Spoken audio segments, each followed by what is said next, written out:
وبركاته.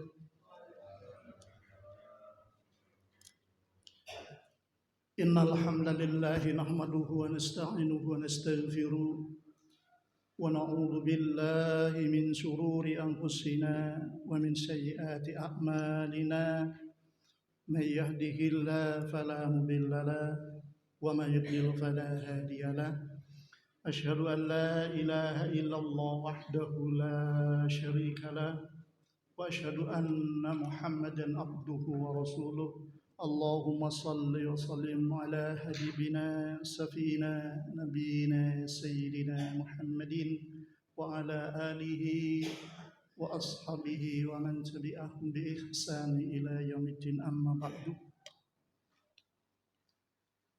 قال الله تعالى في القرآن الكريم أعوذ بالله من الشيطان الرجيم وإذا سألك عبادي أني فإني قريب أجيب دعوة الداعي إذا دعاني فليستجيبوا لي وليؤمنوا بي لعلهم يرشدون. عن أبي سعيد الخدري أن النبي صلى الله عليه وسلم قال ما من مسلم يدعو ليس فيها اسم ولا قطيعة الرحيم إلا أعطاه بها إحدى ثلاث إما أن يعجل له دعوته وإما أن يدهرها له في الآخرة وإما أن يصرف عنه من السواء مثلها. قالوا إذا نكسر قال الله أكثر. رواه أحمد. يا أيها الذين آمنوا اتقوا الله حق تقاته ولا تموتن إلا وأنتم مسلمون.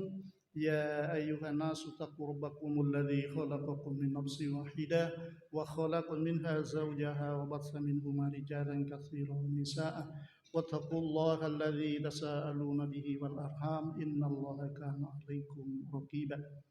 يا أيها الذين آمنوا اتقوا الله وقولوا قولا سديدا يصلح لكم أعمالكم ويغفر لكم ذنوبكم ومن يطع الله ورسوله فقد فاز فوزا عظيما. Jamaah salat subuh, bapak-bapak, ibu-ibu dan saudara-saudara sekalian yang saya hormati dan anak-anak semuanya yang berbahagia, dan mudah-mudahan kita semua dalam lindungan Allah Subhanahu wa taala. Saya ingatkan buat anak-anak, sekarang kita masuk pada tanggal 1 di tahun Hijriah, bulan pertama di tahun baru Islam. Tadi malam itu bulan yang adakan pengajian.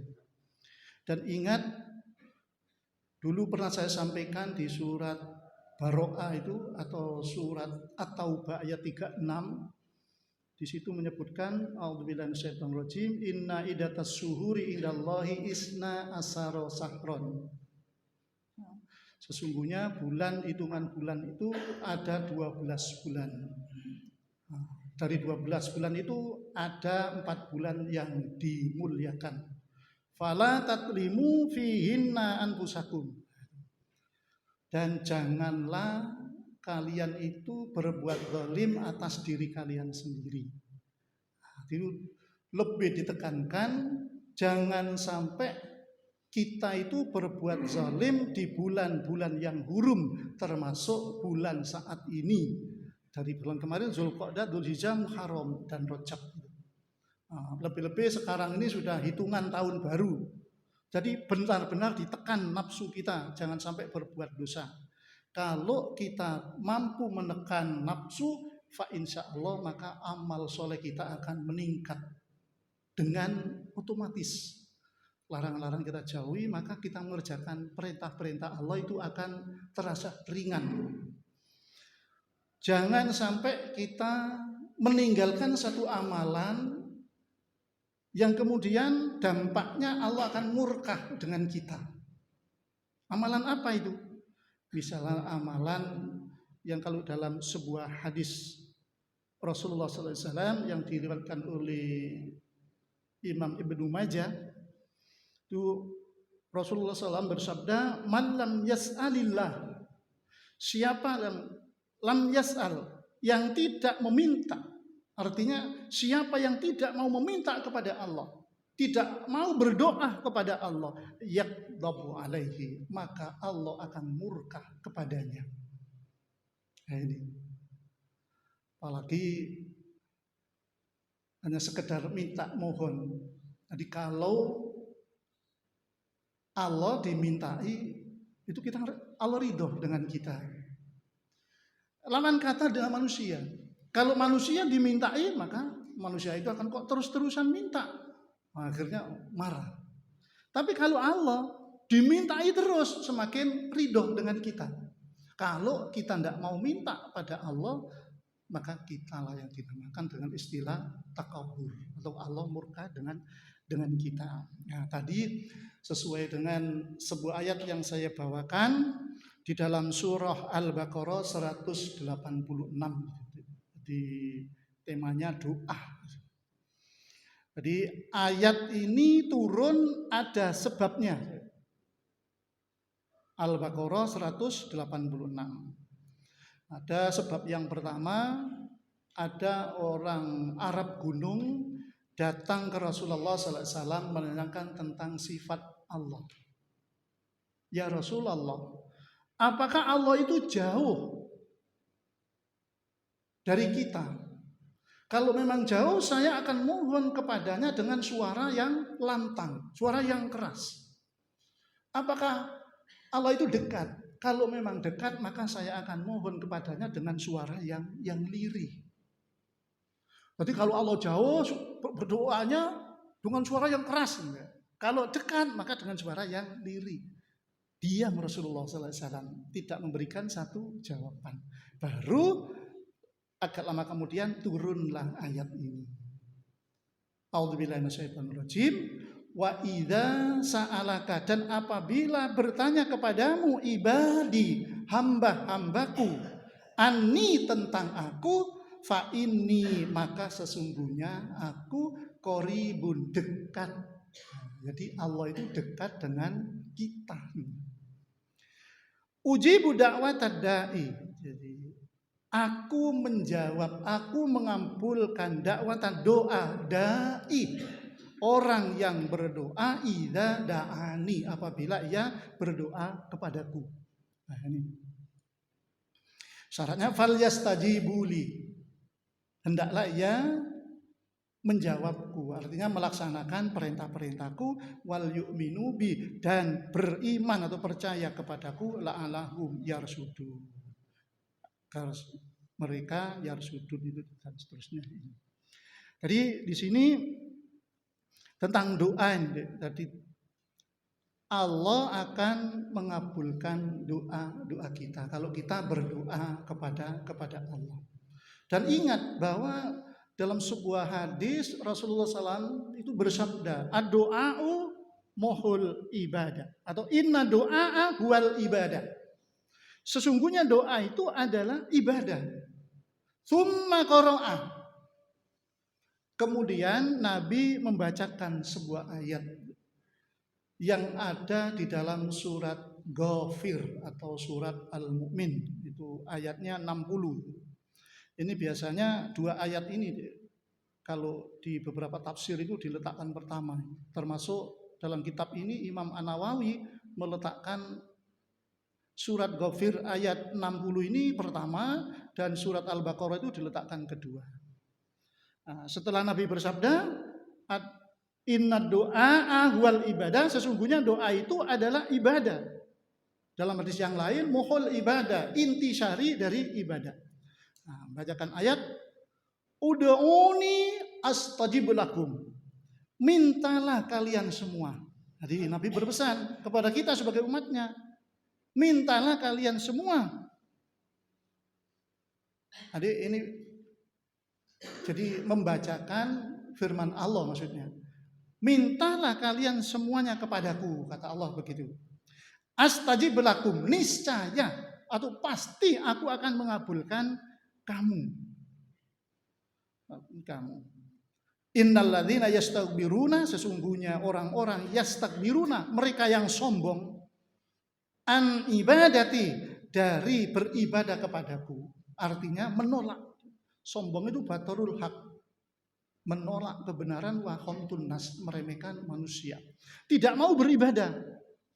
Sombong, menolak, tidak mau beribadah. Dalam hal ini tidak mau berdoa kepadaku. Syayadkhuluna, maka mereka akan masuk jahanam, dalam neraka jahanam, dahirin, dalam keadaan hina dina. Jadi jangan sampai kita tidak sombong, tidak berdoa, terutama di waktu-waktu yang mustajab itu. Ada nanti waktu-waktu mustajab itu. Nah, di sini penekanannya perlu sampean ingat bahwa ud'uni astajib lakum. Mintalah kepadaku, niscaya aku akan kabulkan. Itu kata Allah, bukan saya. Firman Allah. Sampean minta, maka akan Allah kabulkan. Nah, tapi begini pengertian terkabulnya satu doa itu. Tidak serta-merta menurut hati kita. Saya berdoa kepada Allah ini, kok tidak dikabul-kabulkan? Wah, tidak. Jadi pengertian doa terkabul itu menurut Allah. Itu lewat Rasulnya sallallahu alaihi wasallam. Ini dari Abi Sa'id Khudri.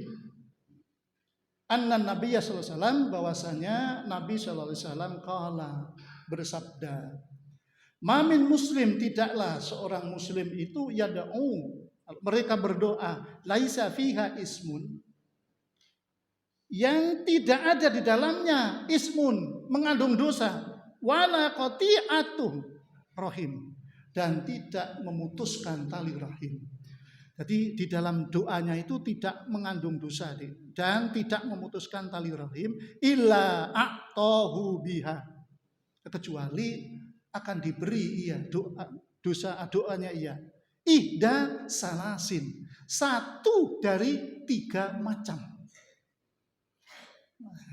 Jadi kalau kita berdoa itu sudah pasti akan diberi oleh Allah. Hanya saja cara pemberiannya tidak harus sesuai dengan keinginan kita. Akan diberi salah satu dari 3 macam ini. Apa itu? Imma yu'ajjila lahu da'watuhu.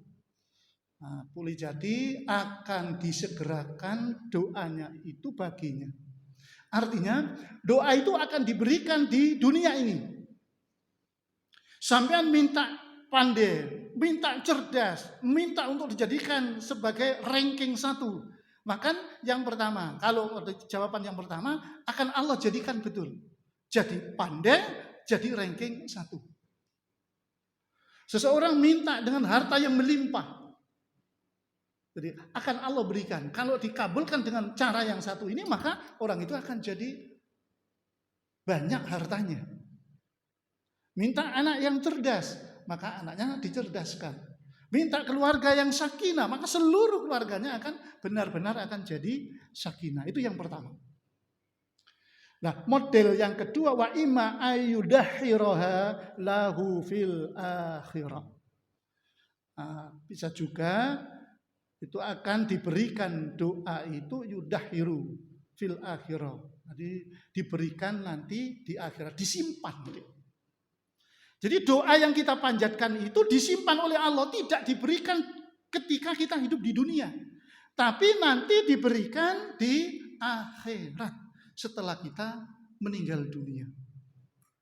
Nah, kita harus coba kita bayangkan balasan antara Allah memberikan balasan di dunia dan di akhirat. Ada sebuah riwayat begini deh. Ada seorang hamba, kemudian yang doanya tidak dikabul di dunia, tapi diberikan di akhirat. Maka doa itu diberikan oleh Allah kepada seorang hamba ini. Nah, setelah diberikan, diterimalah. Doanya diterima. Nah, setelah diterima, tetapi orang ini wajahnya cemberut. Jadi seolah-olah tidak senang dengan pemberian itu. Akhirnya ditanya, kenapa kamu kok tampak wajahnya tidak suka dengan doamu yang aku kabulkan? Ini pelajaran buat kita. Sebenarnya Allah itu sudah tahu walaupun tidak ditanya.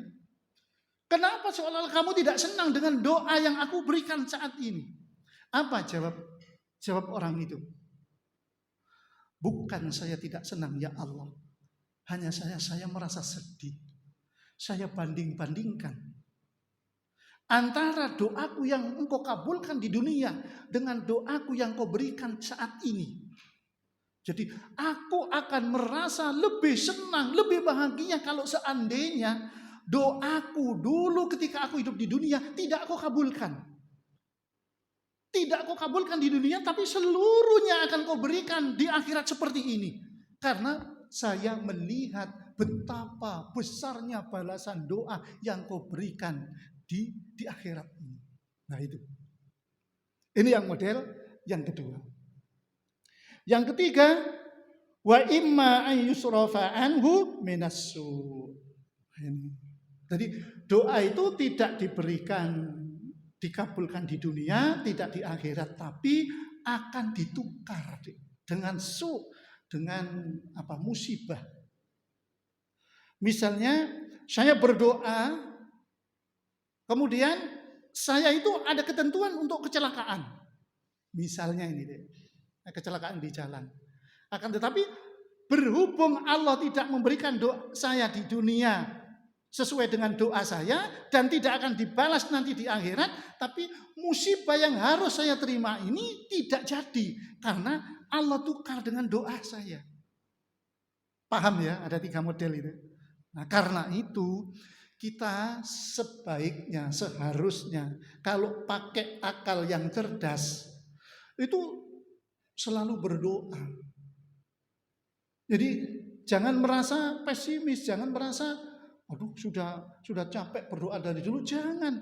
Karena apa? Seluruh doa yang kita panjatkan kepada Allah semuanya enggak ada yang sia-sia. Hanya saja balasannya modelnya seperti itu tadi.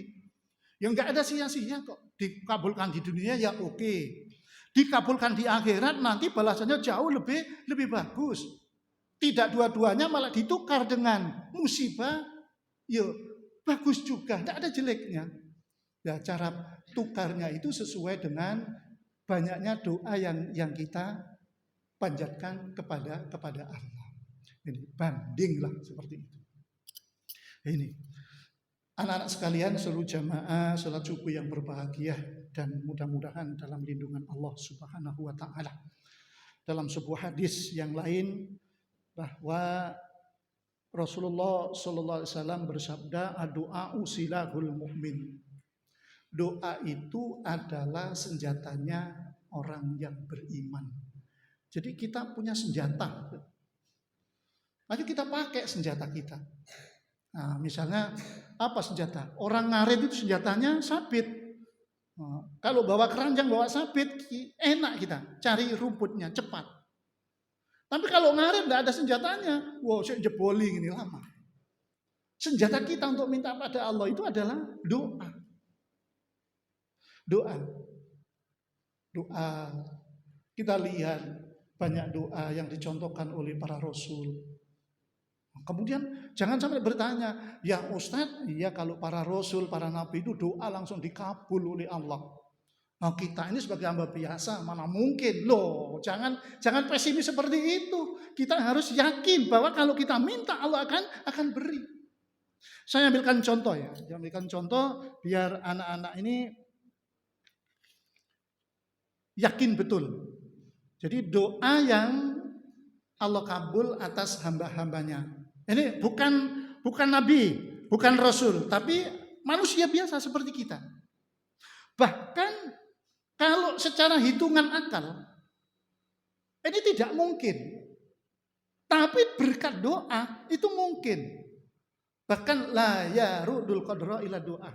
Tidak ada yang bisa menolak takdir ila doa kecuali doa. Nah, saya ambilkan contoh, ada seorang yang bernama Muhammad. Muhammad ini ayahnya bernama Ismail. Kakeknya bernama Ibrahim. Nah, Muhammad ini dilahirkan, jadi sejak lahir mengalami buta. Jadi tidak bisa melihat dari sejak kecil. Nah, kemudian ayahnya meninggal. Nah, dibesarkan oleh hanya seorang ibu. Kondisi tidak bisa melihat, dirawat oleh ibunya agak besar, usia belasan tahun, usia 12 tahun atau 11 tahun, dia minta sekolah. Minta sekolahnya di sekolahnya Syekh, satu ustadz yang terkenal. Jadi ibunya meragukan, jangan nak. Maaf kalau bahasa ibunya itu, kamu ini punya keterbatasan. Tidak normal seperti anak-anak yang lain. Itu adalah sekolahnya maju. Sementara kamu tidak bisa melihat. Nak. Jangan. Tidak, soalnya ibu, saya sekolah di sana aja.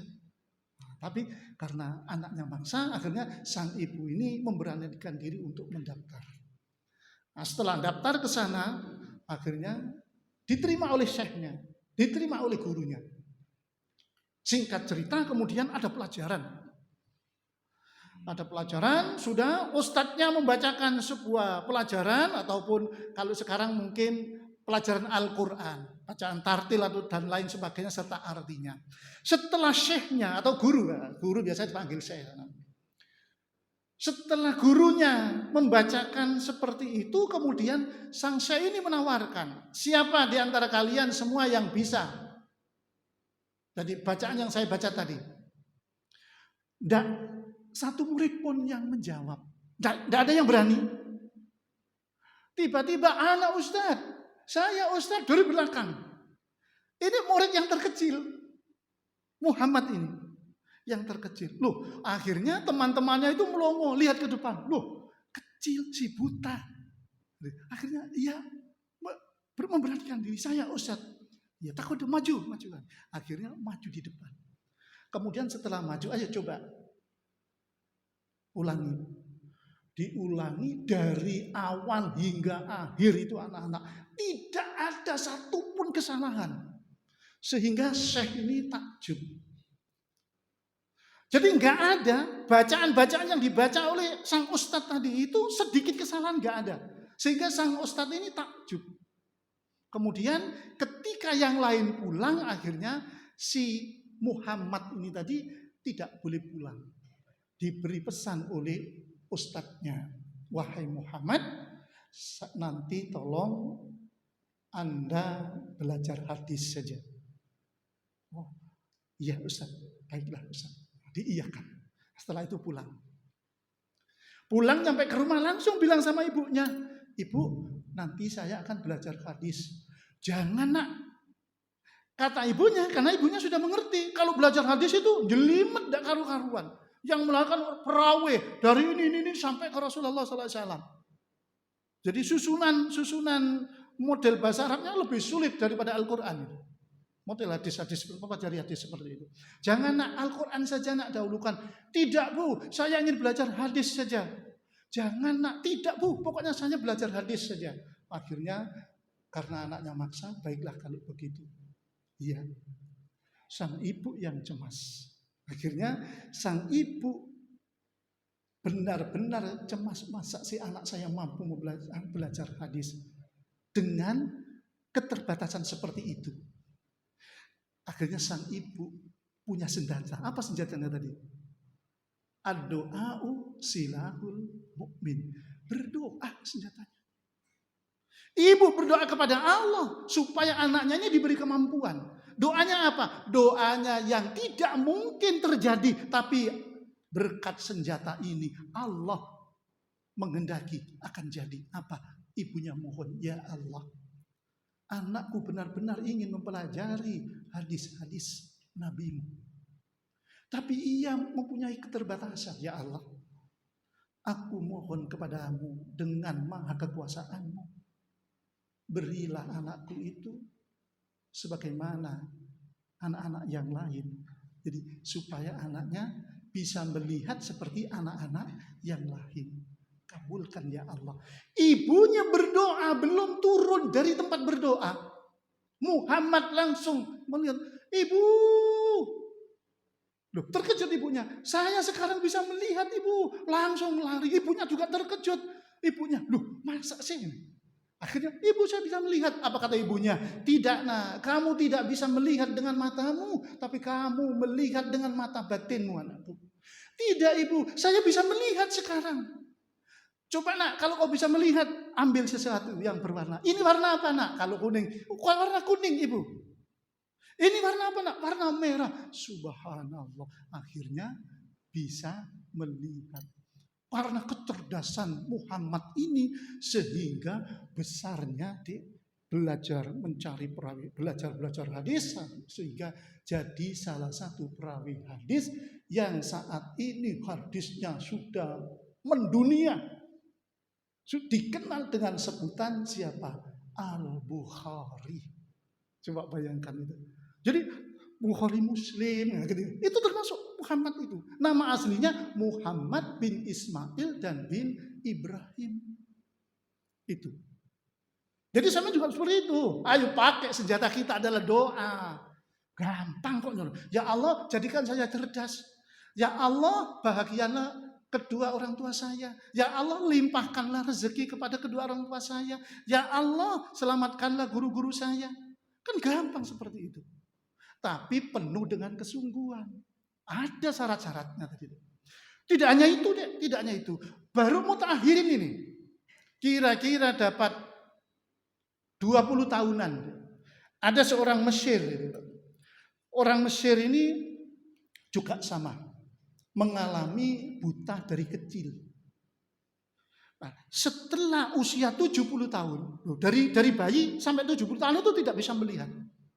Setelah usia 70 tahun, pas 70 tahun, akhirnya bapak ini ingin melaksanakan haji. Nah, punya anak ini. Sehingga anaknya yang menemaninya. Ketika mau tawaf, mau keliling Ka'bah, di situ dituntun oleh anaknya. Dituntun oleh anaknya. Tapi sang ayah tidak mau. Jangan kau tuntun. Biar sudah saya sendiri. Saya akan tawaf sendiri. Tapi sebelum tawaf ia berdoa. Ya Allah, saya dari kecil tidak pernah melihat dunia ini. Saya selama 70 tahun juga tidak bisa melihat apa-apa. Saya mohon kepadamu ya Allah, dengan maha kekuasaan-mu ya Allah, berilah saya bisa melihat sekali ini saja. Kata orang ini. Berilah saya melihat sekali ini saja. Saya ingin melihat Baitullah, baitukum. Artinya saya ingin melihat Ka'bah. Setelah saya melihat Ka'bah, ya Allah tolong kembalikan saya buta lagi. Biar tidak apa-apa saya tidak bisa melihat. Hanya itu yang diminta kepada Allah. Tapi apa yang terjadi? Setelah ia mohon seperti itu, langsung tiba-tiba dia bersuara lantang. Subhanallah, begitu indahnya Ka'bah. Langsung anaknya terkejut. Loh, ayah saya bisa melihat. Terkejut. Ayah bisa melihat. Bisa nak, ini ternyata alangkah indahnya dunia ini. So indah ini Ka'bah. Akhirnya diteruskan tawaf.